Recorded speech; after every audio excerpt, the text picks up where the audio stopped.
This is Buffalo What's Next. I'm Jay Moran. I'm Bridget Jaipaul-Valenza. And I'm Dave Debo. If ever there was an issue that demands more discussion now, the racist massacre at Tops Friendly Markets on May 14th is it. America has a long, deep, rich history of racism brutalizing black communities. But where does it go from here? What does our community need? We must work and teach our children. What issues just aren't being addressed? As long as we keep doing the same thing, we're just sitting ducks for the next mass shoot. That's all you can say. This is a new program. Every weekday, we'll set aside this hour to hear from the community about issues that can no longer be held back. We need to make a concerted effort in our nation, in our institutions, and yes, in our families. And good morning, alongside Jay Moran. This is Dave Debo. Bridget Jaipaul-Valenza is away. Coming up on the program later today, Jalonda Hill will be here. She's from Colored Girls Bike 2. And a little bit later in the program, Tarja Parssinen with the Western New York Literacy Initiative. Jay has a lot to discuss there. Normally, in a discussion like this, we would bring in Bridget. She is off today. So for a moment or two, I would just like Jay and I to talk to you specifically about this program and about your involvement in it. We've been doing this show for about a month, and there's a lot of things we have learned. It was obviously pulled together on short notice to respond to the shootings in the neighborhood. And it's a program where we really, frankly, need to see more input from you. The guests are wonderful. I think the community discussions that we've had have been absolutely amazing. But we really want to hear from you. So let's just take a moment to really talk about how you can do that. You can use the Talk to Us feature on the WBFO app. You could grab your phone and literally record a comment. We're not doing call-ins at this point in the program yet, but you could record a comment about a program, and we would add that to the bank, and as soon as we discuss a topic that is in any way related to that, we could play your comment right back on the air. So there's one way that you could end up being a part of the program. You can leave us a message on email, news@wbfo.org, or on Twitter @WBFO. There's a lot of ways to get involvement in this program, and we do want to hear both from real people and community activists. We've certainly had quite a few of them on, and we've certainly had an opportunity to try and get those voices. But if there's a voice out there that, for example, you think really needs to be a part of this program, by all means, you can make those sort of suggestions too. So you can either comment on our guests or just suggest a guest to us, either one. Yeah, most certainly. It would be excellent to hear from you in any way whatsoever. And we have actually heard from several people through emails or through just general discussions about things. But I think what you're trying to get at here is bring your content, whether it's written content or audio content, and we'd love to insert it into the program. I think it would only add a little bit more into it. You alluded to the idea that maybe in the future there will be phone calls coming, but it's a big physical lift to get that as part of what's happening here. But right now, this is a great way for you to get involved. And I know a lot of you are very intent on what's going on here, have been listening very carefully, and I know it's sparking a lot of conversation around the area. So what do you have to offer about the show? What have you heard that you thought was intriguing? And obviously, we're not covering every point. We can only do so much in a certain types of conversations, but we'd love to hear from you in any of those ways that Dave just mentioned. And let's just recap those ways. At WBFO on Twitter, via email, news@wbfo.org, or the one that I really like a lot. Again, if you have our app, you can leave a recording right on our app. Hit that Talk to Us button. It will send whatever you say directly to us, kind of like you're recording a voice memo on your phone, but then the app kicks in and brings it to us. We've had a lot of comments about the show, but Jay makes a very valid point. That's different. People say, oh, I love the program, and that's great, and we want to hear that. But that's different than actually contributing content to the program. Jay, I only have a moment or two here, but I do want to talk about some of the things that you have seen that the people are saying about the program. What kind of content have people contributed for you? Because I know you were out at Juneteenth. I was as well. We ended up gathering lots of information for the program, and we'll bring you those segments eventually in the next days and weeks here. But as we wrap up this plea, I guess this urgent plea, Jay, I wanted you to just describe some of the things that you've seen so far. I think it's just a general theme is that everything is individual. And it really is. Whether it's somebody, a 75-year-old veteran who I met over at Martin Luther King Park at Juneteenth, or if it's like yesterday, we had Dr. Kenyani Davis from the Community Health Center of Buffalo here. Whatever the case may be, everybody has their own reaction to it. It does center around community. It centers around neighborhood. That's all very much a part of it. But the types of responses that we've had. What did the shootings mean to you? What does your neighborhood mean to you? These are the types of things that have drawn great response, and I think from our guests, we've heard some really interesting and compelling discussion on that. And again, back to you listening right now. What do you think about what's happening here in Western New York? The key to this program, and this is really the bottom line, is to keep the spotlight on the real issues that have emerged or have become very clear since May 14th. And that's what we want to keep doing here at WBFO, and we really could use you and your input to make that happen. We say that at the end of each program. That's our promise to you here at WBFO. Again, let me just underline the ways you can reach us again at WBFO on Twitter. Hit the Talk to Us app button on the app, or news at WBFO. We'll be right back. One of the best ways to support WBFO is to become a valuable sustainer. It is the most mutually beneficial relationship we can have with our members. Whether you give annually or monthly as a sustaining member, you allow not only us, but also yourselves to be financially prepared throughout the year. Plus, the amount you give is entirely up to you. Whatever you are comfortable with, no amount is too small. Please take a moment to visit our website at WBFO.org or give us a call at 1-877-456-8870 to donate today. Thank you. Stream the best from Buffalo Toronto Public Media's YouTube channel.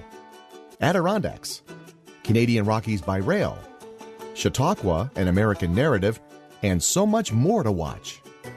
The very best of WNED PBS, now available on YouTube. This is Buffalo What's Next, where we have conversations with the community about moving forward. To have your voice heard, press the Talk to Us button on the WBFO app, and we'll work to get your questions and comments on the air. Join us on Twitter at WBFO or email us at news@wbfo.org. Together, we'll have the conversations that are needed. This is WBFO, your NPR station. Later in the program, Tarja Parssinen will be here talking about literacy. But first, Jalonda Hill is with us. She's a policy fellow at the Partnership for Public Good. She's a founder of Colored Girls Bike 2. We'll have more about that as the program unfolds. And this I found was really insightful and interesting. Jalonda, thanks for being here, by the way. Absolutely. Your LinkedIn page shows you with your back turned to the camera so we can read the sweatshirt. And it says, Colored Girls Bike 2, obviously the name of your organization. And this I thought was pretty funny. In larger print, it proclaims that you're a psychologist, but it's spelled like cycle, like yes, bike. Yeah. I thought that was very clever and really kind of instructive. You look at bicycles as a community activity, no? Yeah, so I think bicycles serve many different purposes, right? During the women's rights, it served as a way to liberate women during a different time in our history. You can argue that Black women weren't a part of that time in history as it relates to bicycles and women, but it did serve that purpose. Are you talking about the suffrage movement? Yes. Okay. Yep. And I think now we're being intentional about centering women and liberation and its connection to bicycles. But yeah, so I think bicycles serve many different purposes, and we use the bicycle as a tool to create systems change. And we focus specifically on the areas of mobility justice and healing justice. What is mobility justice? Yeah, so mobility justice is this concept that came out of this event back in like 2016 where urban planners of color, transportation planners of color came together and were like, yo, we don't really see ourselves represented in the institution of urban planning and design, nor in transportation. It's a hella white, it's a hella white space. How can we diversify this space? How can we have, our ideas and our viewpoints kind of represented better? And so out of that conference came some principles. And I won't get into all of the different principles because it's a lot of them. But I would definitely say go check out The Untokening. But overall... The what? The Untokening. Is that a book or a website? That was the conference. The name of the conference is like, how can we... untokenize Black bodies and brown bodies in the spaces of urban planning and design, and how we think about them within our public spaces, how we think about us, people of color, within our public spaces. And it's a space that you argue Black people have been excluded from. The urban planning and design space and transportation, absolutely. If you look at who's the front face within like those institutions and who predominantly is represented, it's white men and white people. And there's been this movement over the past, I feel like 10, 15 years to ensure that people of color are better represented. Like, for example, safety, right? So when we think about safety, typically in the context of traffic safety and urban planning, we think about it as like traffic violence, right? And like we need to keep people safe as they cross the streets, and we need to, better design our roads. But for people of color, safety looks a lot, it's a lot more complex than that when we think about how we move through public spaces, right? So we need to think about how do we keep ourselves safe from the police? How do we keep ourselves safe from being extracted from while we are moving about, right? Tickets, fines, and fees. There's just like a lot of different things there that like when you don't have that representation there, those types of issues don't get addressed. We've all heard stories about people pulled over driving while Black. Sounds like you're arguing there's such a thing as biking while Black. I think... yes, driving while Black, biking while Black, walking while Black, any sort of movement that Black people are engaging in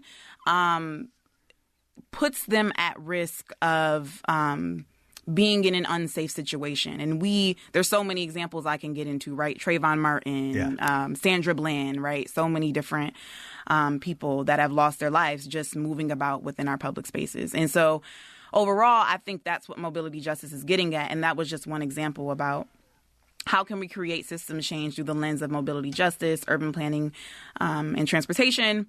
And then the other piece of our work is healing justice, right? How can we heal ourselves using the bicycle as a tool to do that? And so I think, that's why Colored Girls Bike 2 exists. And it started, just about, getting Black women of color together to, get on bikes and heal ourselves. But it has evolved since then. It's a community now. It's a movement. Okay. Yeah, it's a movement and it's a community. All those things. Yes. You brighten up when you say that. You started to laugh. Exactly. Yeah. Yeah, I think it's a movement. I think it's not a club. Some people say it's not a club.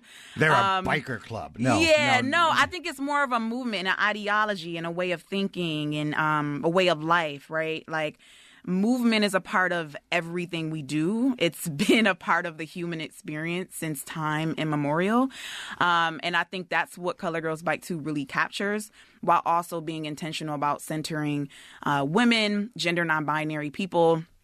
When we say women, we mean trans women and cis women. So, yeah. Talk about the name, Colored Girls Bike 2. Yes. First of all, when I heard it, I thought, well, yeah, of course, Colored Girls Bike. But I think you already addressed the inclusion idea. You wanted that to be part of the name initially, Colored Girls Bike 2. Yes. So I first want to say that it's not appropriate, right, in 2022 to refer to I was going to get there, but go ahead. Start. Refer to Black people as colored people. Right. So but you did that intentionally. PSA. Yeah, and so our goal with using the term color was basically to recycle and reclaim this term that was used, at one time to limit and shame and, kind of isolate people into one space, right? Buses, water fountains, all those different things. And to reclaim it and to connect it to something that's empowering, liberating, and that has the potential to, create movements, create systems change. So I think that's what it's about, yeah. And then the two part, the idea that, of course, they bike, right? Yeah, of course. Yeah, I think that, I think that cycling... and just all sort of creative ways to move about has always been a part of Black culture. We've always had to find creative ways to move about within public spaces just because of limited access to things like cars. Bus access is still a problem in 2022. And so, of course, we bike too, right? And so growing up, of course, I would see folks on bicycles and stuff like that. But from my experience, I'm not speaking for all Black people. I would predominantly see men on bicycles. And that's not to say that there weren't women. I just didn't see them. And so I thought it was important to intentionally create that space while also being very political in the name and radical in how we approach cycling. When did you found it and how many people do you have? So we don't have a actual system for membership lists. We are thinking about kind of transitioning into something like that so we can keep account of who's coming, to provide more resources. But I would say over the past, because we started officially in 2017. So from 2017 till now, I feel like over hundreds of women have come. And, And you had an event this weekend, a ride. We did. How'd that go? It was cool. It was a small ride. I can always appreciate the intimacy of our rides. They're never really super huge, but they're big enough for us to connect with each other, to express ourselves about things happening in, our personal lives as Black women, women of color. And gender non-binary people, right? And those identities as well, because I don't want to exclude those folks. And then it also gives us an opportunity to talk about what's happening in the world and how it makes us feel. And it's just something about connecting that to biking that's super liberating, right? After we get done talking, we get on our bikes and we take up space unapologetically, and it's super cool. The reason I asked when you were founded, you said 2017. Obviously, long before May 14th, long before the shootings of this past year. Yes. Bring it home for me, though. What does a group like yours do in light of the shooting, or how has your mission changed in light of the shootings? Yeah, so I don't think our mission has changed. I think overall we're a community organization that centers Blackness and, other groups of color, but we definitely are unapologetically, we center Blackness. And I think as a community organization, it is our duty, regardless of our mission, to serve when our community is in crisis. So for us, it wasn't about what is our mission? What is our mission? It was more about how can we're already here. How can we help? How can we, as people that identify as Black, right, that grew up in this community, some of the folks that come to the space, help our community in this time of need, and in collaboration with several other organizations like Black Love Resist and the Rest, African Heritage Food Co-op, Feed Buffalo. You have Black Monarchy, Urban Fruits and Veggies. We all came together, and shout out to Felicia Brown for being intentional about creating that space. Felicia is the executive director of Black Love Resist and the Rest. Yeah. Okay. How can we create an intentional space to not only serve our community in this time, but also unify? And so that's what happened. We started to do food pop-ups, and we're still doing them, where we're going in different locations on the east side of Buffalo, providing food to folks. Sometimes we'll provide bike service, CGBT will provide bike repair. just plugging that. If anybody wants to help us with bike repair at these food pop-ups, hit me up. But yeah, so and then in addition to that, we just been on social media just being very expressive about how we feel and how we think maybe the community feels, right? Because we're advocates. And just saying what needs to be said about how we don't think that justice has been served on the East Side. And we can't go back to business as usual. So I think that's what we did. We didn't read our mission first before we went out on boots on the ground. We just, we seen what was happening, and we did our duty. Yeah, you saw a need, you're filling the need, but now there is also the need for more social action. Is it fair to say that? Justice is not served. What do you mean? Elaborate. Yeah, so I don't think justice has been served just in the way processes. The way certain things have been approached as it relates to, and I know it gets tricky around like the TOPS conversation, but just looking at some of those systems and processes around the TOPS reopening, and this is not to put blame on anybody, because it's a tricky time. Like, how do you get people food?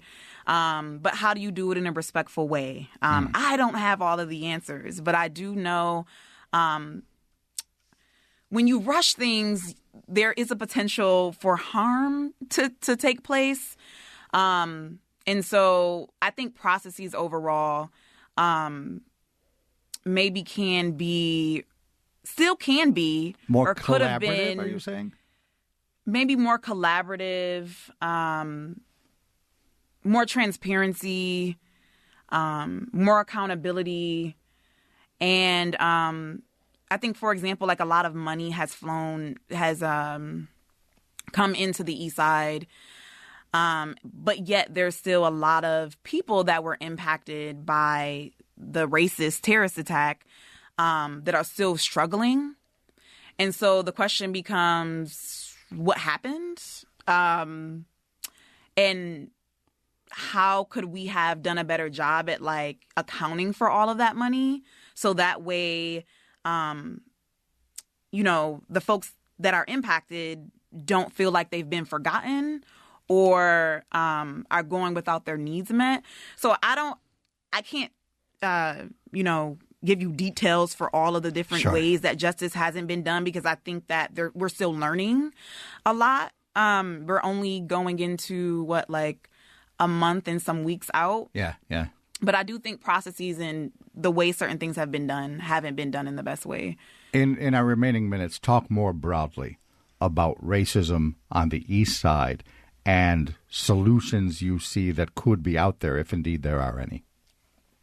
Yeah, so racism on the East Side, that's an interesting question. On this program in the past, some people have said you can't treat the disease, you got to at least to some degree treat the symptoms. Address housing, address food deserts, address segregation, address white attitudes, address education. All of those might be symptoms of the bigger disease. Is there any one piece in that equation that, to your mind, makes sense or needs to be tackled first? What is the big issue that might be transformative? Yeah. So I think one of the first things from like a legislative perspective, we need a reparations bill. So we need reparations like ASAP. Clearly for folks in Buffalo, the city of Buffalo, but just nationally. I'm not sure why that wasn't proposed, especially when this happened. It was a racially, motivated, terrorist attack. So where's our reparations? And then as far as... Can I stop you and go further there? Yeah. I think there are a lot of ignorant things that are discussed when people say reparations. Well, you weren't a slave. Well, you weren't disinvested. That's gaslighting. Right. But talk to me about that. Why is, in light of lack of economic participation, lack of economic investment, in light of all that, why is reparations relevant for you today? Reparations are relevant for me because personally, my family is still suffering because their families, their ancestors and their families didn't get what they were deserved all those years ago. And so my family, like so many other families, are playing catch up. You have been a system. You have been that kept out of the process for generations. You would say. Yeah. Okay. So we're trying to play catch up in a system that is rigged, and then we're gaslighted to say pull ourselves up by our bootstraps. Yeah. When we don't even have the same pair of boots. I'm trying to do a bad analogy as, our white counterparts. Or maybe we do, but there's holes in them and our foot's falling out, right? Or so I think, yeah. And we can get into the nitty gritty of, you weren't, but I think that if somebody was to say that to me, I would probably ignore them because I know what's owed to me and I know what's owed to other people that look like me and other Black people. And it's time for us to get what we're owed so that we can catch up and really start to see the progress that we want in our communities. Yeah. So in addition to reparations, there's just overall funding, right? So within the non-for-profit sector, there's a lack of funding for Black-led or Black and Brown-led orgs, right? So a lot of our organizations can't manage on, $5,000 handouts or, $10,000 handouts. If we are to create systemic change on the east side of Buffalo, as Black people that are, running organizations or running businesses, we need the budgets and we need the funding to do that. So that's one thing from the entrepreneurial and non-for-profit sector side. Like, give us the funds so we can support our people. That way we don't keep ending up in this cycle of like the white savior complex and like Black people being tokenized and things not really changing. And then the other aspect is housing, right? Give us loans, give us money so we can buy our homes. Like, affordable housing is cool, but home ownership, you're saying, is okay. I grew up just envisioning one day that I would have the white picket fence, and and it never happened. And I was like, oh, okay, racism is a thing. Loans won't give us money. Redlining is a thing.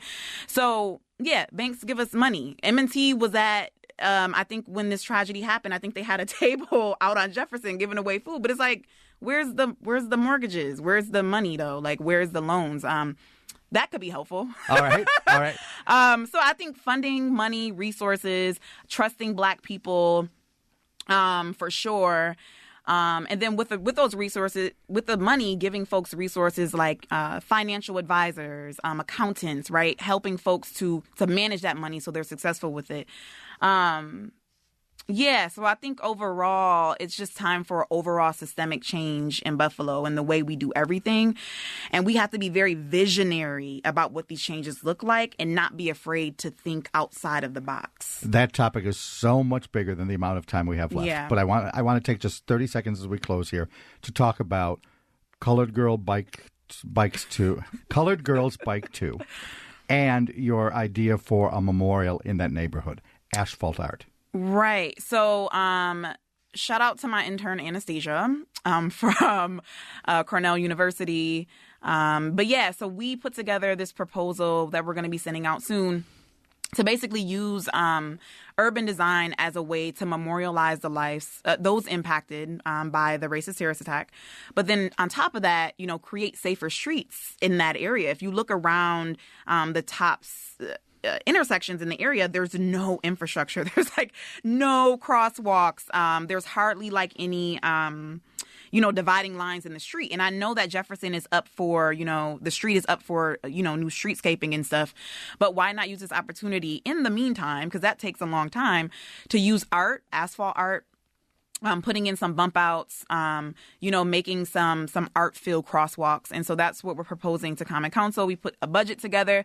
So Common Council members, please look out for that. I will be sending you something soon, and I'm hoping that we can get your support and some funding to make that happen, to beautify the area, to bring life back to the area. We're trying to plant some trees, some benches, maybe, with some engravements. I think it's an opportunity to revitalize and rebuild that community while at the same time to pay respects to those that passed on and that were impacted. Jalonda, thanks so much. One more thing Okay, quickly, go ahead. Is our holistic mobility hub that we're that we're in the process of opening and wanting to open at Glenwood and Jefferson. The holistic mobility hub is dope because it incorporates a bike shop, but with the bike shop, it will be a health food store. So you have to incorporate that with that. And then a mobility bank where people can get access to free bikes, wheelchairs, all those different things. And that would be accompanied with a wellness center. So that would be the non-for-profit side. And then across the street, there will be a traveling hub for people to stop, do whatever they need to do. And then in the middle of that, there will be like improvements on the streetscape and designs. And this is all a proposal now, or is it something It's a proposal. We have our designs. We have our renderings ready. We're talking to the Jefferson Business Association right now, but we're going to need money for that. And it's right in the area where the tops happen. So people are getting access to mobility and food all in the same time. And we're rebuilding the community. I mean, it's a win-win. All right. So, this topic is too darn big.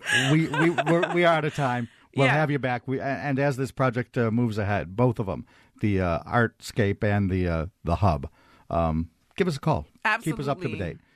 Thank you for having me. Thank you. Jalonda Hill with Colored Girls Bike 2. Stand by. Coming up next, Jay Moran is with Tarja Parssinen from the Western New York Literacy Initiative. This is Buffalo What's Next. Stay with us. It's one thing to love public media, but it's a special thing to support it. Consider this. If you've got a car you don't need anymore, or you've got one that's simply too expensive to repair, arrange to donate it to Buffalo Toronto Public Media. It's easy for you. Pickup is free, and it could be worth hundreds of dollars in support. Here's how to get started. Go to WNED.org/vehicles. Stream the best from Buffalo Toronto Public Media's YouTube channel. If Our Water Could Talk, Erie County Fair, 2 Frederick Law Olmsted documentaries, and so much more to watch. The very best of WNED PBS, now available on YouTube.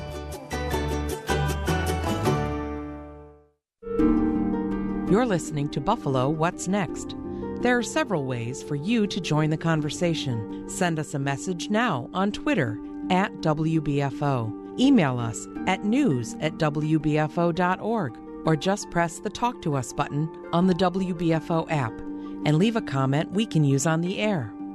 We're here for you. This is Buffalo What's Next. And we continue on Buffalo What's Next. I'm Jay Moran, joined by Tarja Parssinen. She is the founder of the Western New York Education Alliance. We have a lot to talk about today.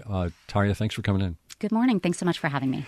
Great to have you. Of course, we are talking a lot about the city of Buffalo and impacted neighborhoods that have been dealing with poverty issues for decades here in Buffalo, for sure. One of the biggest issues for the people of Buffalo, of course, has been education, and the results have not been great, for sure. So we're going to talk a little bit about the science of reading, something that you are a big proponent of, for sure. But let's talk about proficiency when it comes to reading, statewide and then here in the city of Buffalo.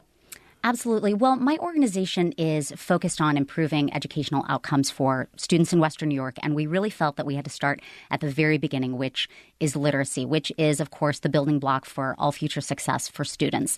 And as we started diving into the research, we saw that statewide, whether you're going by the NAEP scores or the state education scores, they're under 50%. They're 34 to 44%, which is...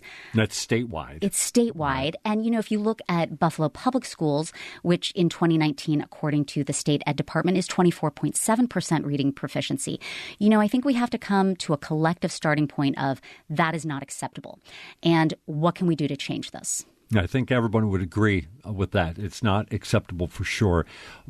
When it comes to not being literate, what can be or not having a great mastery of being able to read, what can be the outcomes of that? I mean, I know that this almost seems cliche to a certain extent, but at the same time, we should really be specific here. Absolutely. Being functionally illiterate really affects all aspects of life. And it's something that the city of Buffalo struggles with in terms of its functionally illiterate population. And, also in other regions and districts as well.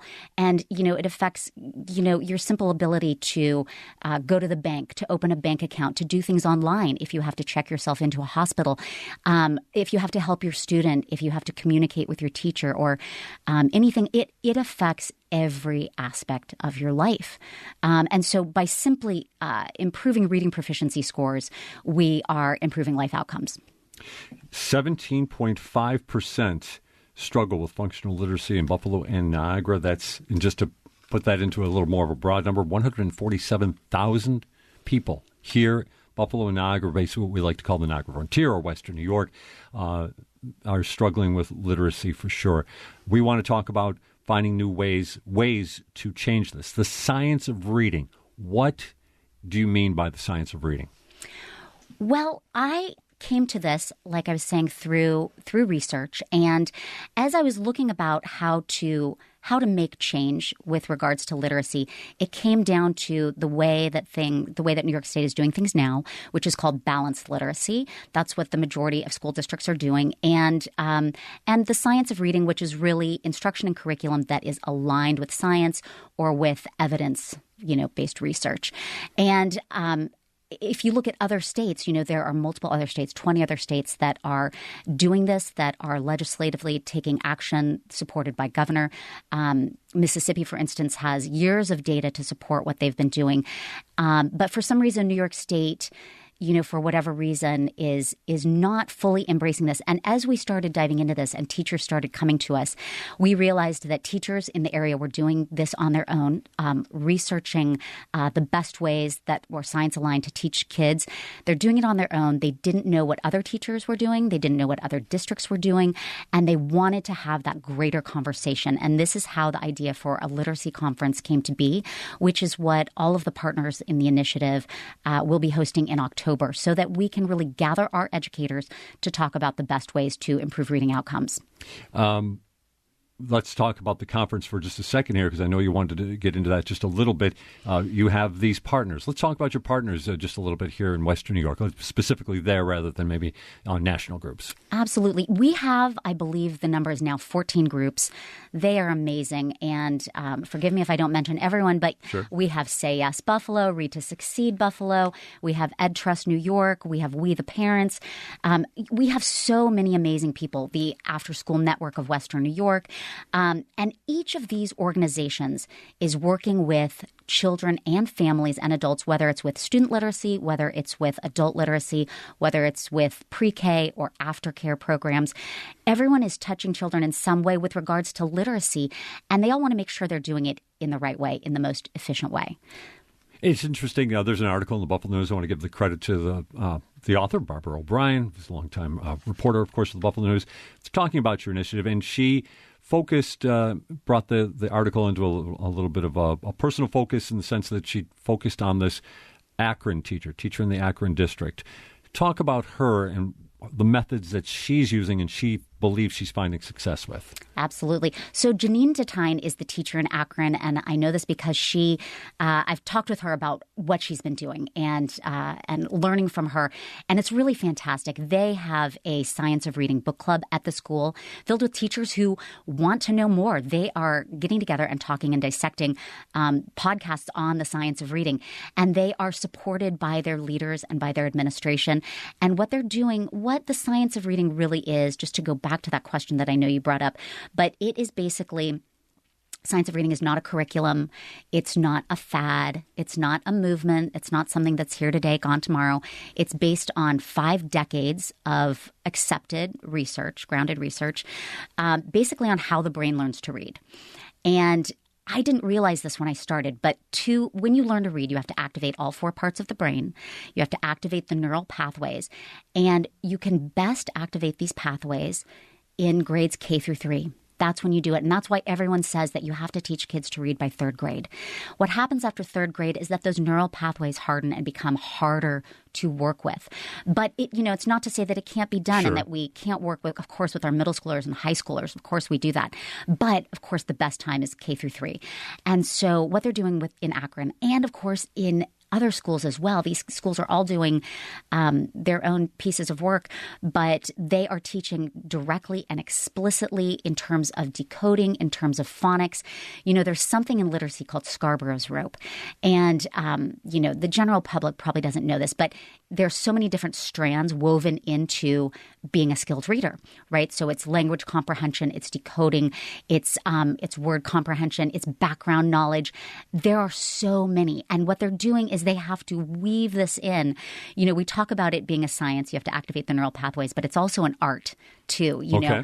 So you have to, the teachers are doing this incredibly difficult work every day, using the science to weave these strands together to create skilled readers. It's really amazing. How does a teacher know that it's being impactful? I mean, we can look down the road and say, I'm a kindergarten teacher, and now they're in third grade, and they've got these great English language arts scores. But how does a teacher know that they're making this science connect? Yes. Well, schools have benchmark assessments. And this sort of goes to a greater data problem that I think we have. Excuse me. The public has access to two forms of data, which is NICED, the state data, and NAEP, N-A-E-P, their data. Okay, but we don't have access to the school's data. And the school is monitoring and checking these kids with benchmark assessments all the time so that they can react to and help these kids in real life time, which is fantastic. But again, we don't know what's going on. Fortunately, the teachers know what's going on. And when they do assessments on these kids, they're seeing the results or lack thereof. And according to Janine, this teacher in Akron, apparently the results that they've been having in Akron have been great. 1 in 6 are dyslexic. Correct. That is a stunning statistic. How... I think, again, back to testing, I think it's one thing that's most certainly better than it was, let's say, when I was in school working with chalk and slate. But 1 in 6 are dyslexic. So this is something has nothing to do with personality, doesn't have to do with cultural elements. It's a neurological issue? Correct. It has nothing to do with intelligence or how well you do in school or how well you can do in school. It's difficulty with reading and decoding and putting words together, right? And I was stunned when I started doing the research on this and saw how prevalent it was. 1 in 6, right? And you and I were talking about this before the show. But if we look at testing, and we're just, emerging from, the age of all the COVID tests and how prevalent we've been doing that. If we actually did universal kindergarten testing for dyslexia, it would have monumental change for life outcomes. It would be stunning. And states are doing this. I believe Oregon just started implementing this legislatively, statewide universal kindergarten screening for dyslexia. And then right away if that kid can get help. If I could state some crazy statistics to you for a second, 50% of incarcerated people are functionally illiterate due to dyslexia. Okay, so if we're looking at the school to prison pipeline, which is frequently called the dyslexia to prison pipeline, and then 30% more of that number are underliterate due to poor instruction. So, right, if you take those struggling readers who are not helped, right, and you look at them going straight to prison, essentially, 40% of homeless people are functionally illiterate due to dyslexia. That's amazing. 66% of kids cannot read on grade level in 8th grade. And $2.2 trillion is lost due to illiteracy, which when I first learned about this, it boggled the mind. But I also knew that there was a way. There was something we can do about this. And in New York State, we do have, I believe it's just now happening, a dyslexia task force. It's being worked on by Assemblyman Robert C. Carroll and others. But to be honest, I can't believe we're still in the task force stage of this. There, for me and for so many other education advocates, there is an urgency to helping our children, and especially an urgency of literacy. And we need to identify dyslexic kids now. And I know that that's what they're starting to do in New York City. So they're setting a great example. Wanted to get into that a little bit. I want to also reset here. This is Tarja Parssinen with me this morning, the founder of the Western New York Education Alliance. We're talking about the science of reading. Different districts. You're talking about New York City. So districts inside New York State can deploy this science of reading curriculum. I'll just use that term. New York City, you say, is embracing this? Yes, that's right. So they have a new mayor, Mayor Adams, and Chancellor David C. Banks. And Mayor Adams is dyslexic, okay? So he knows from where he's coming from, and he's made it a priority to make sure that kids are taught explicitly and directly in science-aligned curriculum and instruction, but also to make sure that dyslexic kids are reached, that they are diagnosed and taught. So it's really interesting. They're going to be implementing this in the fall, and all eyes are watching. But it's good news. Certainly is. Another district that caught my eye when we were talking a little bit, the Baltimore Public Schools are employing a program, Wit and Wisdom. Again, this is coming from the concept of science of reading. How can we differentiate that? What do we understand about it? Well, what's interesting with Baltimore Public Schools and their superintendent is Sonia Santalese, which she is fantastic, and she wanted to tackle literacy head on, and she felt that by implementing knowledge-rich content and curriculum would be the best way, along with teacher training and instruction. So she's implemented a curriculum called Wit and Wisdom. I can't really speak to it exactly, but I've heard it is very highly rated. It is fantastic, and it's also culturally relevant to the kids. You know, I think one of the myths there's so many myths about science of reading, which I'd love to tackle too, but one of them is that it's not culturally responsive, which is untrue. You know, absolutely untrue. There are so many things about it which teaches kids about their own history and where they can see themselves in the curriculum and in the instruction, which is so important, as we know. Yeah, that's something that's really come out of the programs that we've had. Dave and I were talking at the top of the hour about some memorable moments that we've had in this show. But that's one thing that we're hearing about is just the idea that so many black people are dealing with the concept that there's everything that they're taught, everything that is passed along comes from a perspective of white supremacy, and that they are left out right off the bat on so many levels of conversation. It's interesting that you were telling me also about this, I think it was a barbershop in Brooklyn that is trying to do the same type of thing, to present culturally relevant reading opportunities for their patrons. Absolutely. You know, and this really goes back to literacy is all about everyone. It's about the partners. It's about the community. It's about families. It's about businesses. You name it, literacy needs to be on everyone's tongue. But in terms of the barbershops, it's fantastic. The barbershop in Brooklyn has its own literacy hub, and it's full of decodable books, which is aligned with science. And I know some people are asking, what are decodable books? But they're ways in which teach children explicitly and directly how to read, but that are culturally relevant as well. And I know there's barbershop books in Buffalo as well. We're reaching out to them. But there are places that you can access within the community that you can turn into literacy hubs, which is fantastic. And one of your partners is of the Education Alliance is actually, they train their tutors, for lack of a better term. They're getting into the Head Start programs, things like that. Yes, absolutely. On the Literacy Initiative, we have Read to Succeed Buffalo. They are doing fantastic work. They work within Buffalo Public Schools, and they're specifically looking at the K through 3 levels, as we were talking about with the neural pathways, about getting kids to read in those early ages. And they're doing high-impact science-aligned tutoring through their AARP program, where they have volunteers. So the volunteers are specifically trained by these literacy specialists, which is fantastic. But also they're working with Head Start and pre-K programs to make sure that in pre-K, when these little ones are just starting out reading, how can we reach them in the best, most effective way that's aligned with science? What about enjoyment of reading when it comes to it? Obviously, if you're a better reader, you're probably going to enjoy it a little bit more. But do we find a correlation between just the types of kids who seem to embrace reading, right from the start? Do we have an understanding of that? I'm so glad you asked about that, because that is also one of the myths of the science of reading, is that it is joyless. They talk about phonics and they talk about drill and kill and how you're just drilling phonics into them. And you know what? That is simply not true. Balanced literacy, I saw this the other day and it was a great quote. Balanced literacy does not contain all the joy, does not own the joy. The joy can be found everywhere, especially when you're given the keys to unlock reading. And really, the joy of reading is brought by the teacher as well, to instill and infuse that in their classrooms. But we have to remember that the 1/3 of kids who will learn how to read, no matter what type of instruction they're using, science of reading or curriculum and instruction that is aligned with research does not hold them back. It does not hurt them in any way.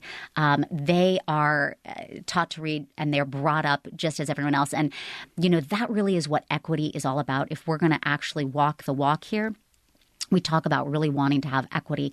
But if you're only reaching 1/3 of students, that is not equity. If we have access to programs and instruction and curriculum that can reach everyone, and that is truly equitable, then that is what we must be doing. What about socioeconomic factors when it comes to reading? What do we understand about that? Interestingly enough, the science has shown, the National Institute of Health has come out with the fact that 95% of all children can learn how to read. Despite socioeconomic background, despite how they're brought up, where they're raised, who they are, there are 5% who, with severe cognitive delays, who will have trouble. But 95%, that's all kids essentially, can learn how to read. But of course, there are factors holding them back, especially, if we could talk about the knowledge gap, I'm happy to go into that as well. Expand on it, please. Yeah, absolutely. Well, there's an author named Natalie Wexler. She's written a book called The Knowledge Gap, but it's basically talking about the achievement gap, which is, if we're talking about the Matthew effect, like in the Bible, the rich get richer and the poor get poorer, the same thing is going on in education and with literacy. The good readers continue to excel, and the poor readers are left down where they are, in fact, even declining. So if we could look more closely at that, in terms of the Matthew effect and gosh, you know what? I totally forgot where I was going. Sure. With well, this. We were talking about the knowledge gap. And the knowledge gap. Natalie Wexler. Yeah. Knowledge is so important. A lot of these kids do not have the background knowledge needed to comprehend what they're reading. So, for instance, let me expand on that for a little bit in terms of field trips, going on family vacations. Maybe their dad is an engineer at Moog and they have conversations about science at night. That all contributes to background knowledge that you're going to use to access and understand the books that you're reading, right? Now, a lot of these kids who are in high poverty, at-risk areas will not have that background knowledge, okay? But again, when it comes back to equity, schools can fulfill that. Schools can give background knowledge through content-rich curriculum and be providing that. And, I was reading in Natalie Wexler's book, she was talking about curriculum that engages the kids with ancient Mesopotamia. They're talking about ancient Egypt. They're giving the kids all this knowledge. And for the kids who might not necessarily be suffering from a knowledge gap, they're just as fascinated and interested in all this stuff as well. But we've got to close the knowledge gap as well. That's part of the thread of Scarborough's rope too. Like in terms of creating a skilled reader by weaving all the elements together, that's crucial as well. Interesting that one of our previous guests on this show, one of our first guests was Sam Radford, as a matter of fact, from We the Parents here in the city of Buffalo. If you listen to WBFO or pretty much any news station, you're probably familiar with hearing from Sam in some regards. He's most certainly a vocal proponent and critic of the education system. Talk about how you've been working with Sam. Sam has been fantastic, and he has been working with the Western New York Education Alliance for quite a while on various initiatives. His organization, We the Parents, is a partner on the literacy initiative, and he has been right there with us every step of the way in terms of looking at the research behind science of reading, looking at what New York City is doing. For his show, he brought in Dr. Tracy Whedon, and she is also a partner on the initiative with the Nyhouse Education Center. They are based in Texas, but they do literacy work nationwide. And he brought in Dr. Whedon for his radio show, and we were talking about that, and it was fantastic. But come September, which is Literacy Month, we are going to be doing something literacy related, pretty much every week that month. And we're going to have a Buffalo March for Literacy Saturday, September 24th. And we're going to bring in Dr. Whedon. We're going to bring in Dr. Maria Murray of the Reading League in Syracuse. And I'm sure we're going to have a lot of other speakers. It's going to be amazing. It's interesting, as you were talking about Sam Radford, some of the comments that I've heard from him through the years is very powerful comments. But he would talk about, he sounded like he spent as much time as he possibly could in his kids' schools, and how in one classroom there would be, I won't use the necessary word chaos, but a struggling learning environment. Mm-hmm. In another classroom, it would not be like that. It would be something that was functioning at a high level. Mm-hmm. So much of that, I guess, about the teacher. Mm-hmm. What about teachers? And when we get to it, I know teachers. I know lots of teachers, and all of them have the same good heart when it comes to this, the same good intentions, but yet the results aren't always there. What about that? What do you find? Right. Well, it is a little bit, as I was saying before, about the Wild West out there. Everyone seems to be doing something different and implementing different approaches. But you're right. Teachers at the end of the day want to do right by their students, and they want improved reading outcomes. And so many of them have expressed interest in how can aligning with science and research help do that. And so we literally will bring in the educators in October for free. The conference will be at no cost to them, to provide them with an opportunity to come together and speak to themselves, speak amongst each other, and learn from the best speakers in the nation. We actually have booked Natalie Wexler. I have not press released this or announced this anywhere else. So dun, dun, dun. It's Natalie Wexler will be speaking. She wrote The Knowledge Gap. But we're going to have amazing speakers. And I think Dr. Tracy Whedon will be there as well. But teachers need to be supported by their principals and by their superintendents and by their administration. And if there's going to be teacher training, there also needs to be principal and admin training as well. They need to know what's going on. This is what I've been hearing from all the educators. I'm not an educator myself, but from what I've been hearing from everyone is that they want the support from their principals and from their administration in their efforts. And maybe I was burying the lead here a little bit now as we're talking. Maybe I'm coming to it. But let's talk about then the structure of schools. You're talking about principals and administrators. And, I went to a couple of ceremonies for my goddaughter's graduation in the last couple of weeks, and I saw a principal who was very much in control, or showed that he was in control, but you could tell he is juggling chainsaws, trying to keep up to date with everything that he has to do. Then you go into the classroom. Not every classroom has aides. How many more people do we need, whether it's, like you said, a principal who can buy into the science of reading and be trained, or just having administrators that also are on that? Do we need more people in these schools? Do we need more personnel to make sure that, like you said, this reading gap that is existing, it's been here for a while. That's right. The science is one thing, but it also sounds to me like we need more people. And you could be very right about that. First, let me give a shout out to the schools, to the teachers, to the principals, to the administrators, because over the past 2 years, you're right, they have been put through the ringer trying to keep up with public health on top of education.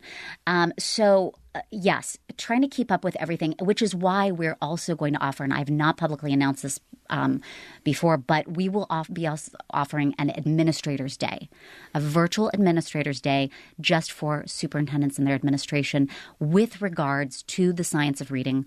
We're going to be bringing in an amazing speaker for that. But we want to make sure that we're not just reaching the teachers, but that we're reaching the administrators as well, so that they fully understand what's going on.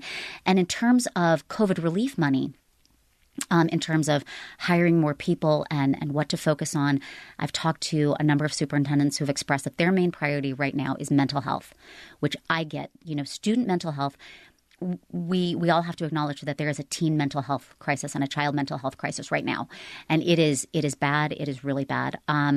But mental health goes hand in hand with literacy. It can't be either or.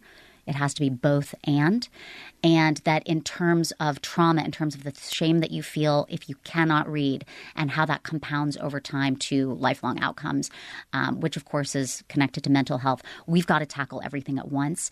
I do believe that COVID relief money, while schools are flush with it, are being used before it dries up in the best, most efficient ways, especially as it relates to investing in teachers and administrators in terms of the science-aligned curriculum and the instruction and the training. And Tarja Parssinen, and we're coming down to our final moment here, and it seems like every question I ask at the end of a program comes to the same thing.